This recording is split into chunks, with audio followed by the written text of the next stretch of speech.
She walketh veiled and sleeping, for she knoweth not her power. She obeyeth but the pleading of her heart, and the high leading of her soul unto this hour. Slow advancing, halting, creeping, comes the woman to the hour. She walketh veiled and sleeping, for she knoweth not her power. Every man carries 2 bags about with him, one in front and one behind, and both are packed full of faults.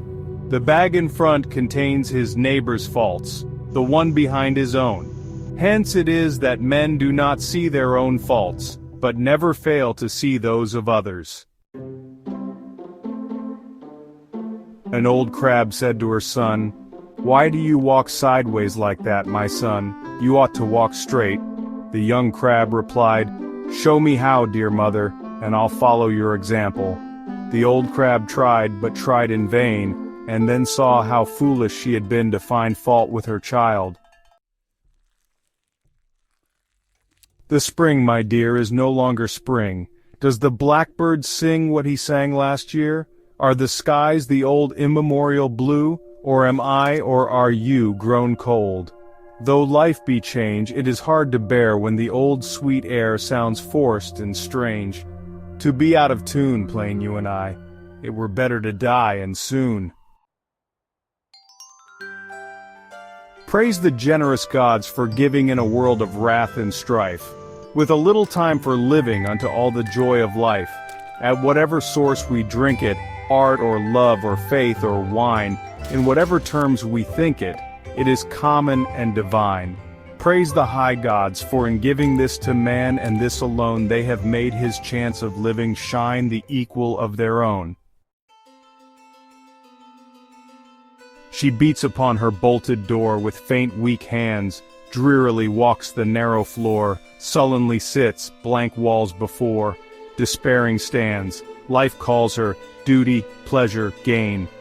Her dreams respond, but the blank daylights wax and wane, dull peace, sharp agony, slow pain, no hope beyond.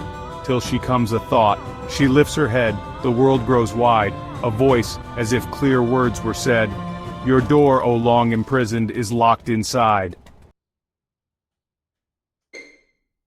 A hungry fox saw some fine bunches of grapes hanging from a vine that was trained along a high trellis, and did his best to reach them by jumping as high as he could into the air. But it was all in vain, for they were just out of reach, so he gave up trying, and walked away with an air of dignity and unconcern, remarking, "I thought those grapes were ripe, but I see now they are quite sour."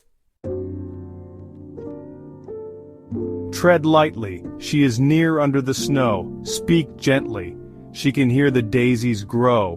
All her bright golden hair tarnished with rust, she that was young and fair fallen to dust.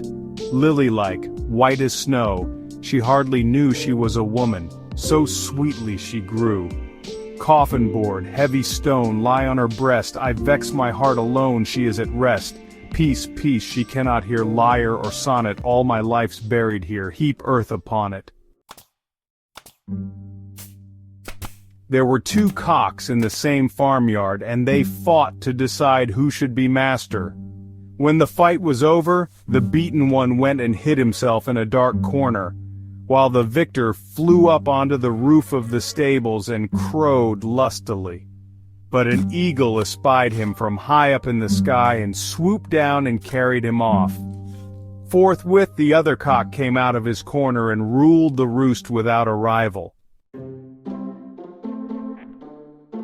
A dog was crossing a plank bridge over a stream with a piece of meat in his mouth when he happened to see his own reflection in the water.